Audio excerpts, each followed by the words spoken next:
ஏய் தீபனே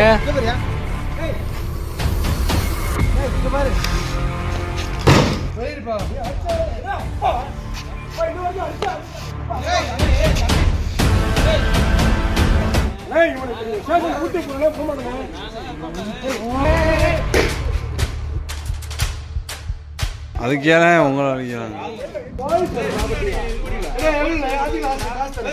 மணப்பாறையில் தந்தை மகன் இடையே ஏற்பட்ட மோதலில் போலீஸ்காரர் ஒருவர் அடிவாங்கிய நிலையில் கூண்டோடு போலீசாரை மாற்றி அதிரடி உத்தரவிட்டுள்ளார் திருச்சி சரக டிஐஜி வருண்குமார். திருச்சி மாவட்டம் மணப்பாறை நீதிமன்ற வழக்கறிஞர் சங்க தலைவராக இருப்பவர் மோகன்தாஸ். கடந்த 15ஆம் தேதி சனிக்கிழமை இரவு மணப்பாறைப்பட்டி சாலையில் உள்ள ஒரு கடையின் முன்பு நடு ரோட்டில் வழக்கறிஞர் மோகன்தாஸுக்கும் அவரது மகன் தீபனுக்கும் இடையே தகராறு ஏற்பட்டுள்ளது.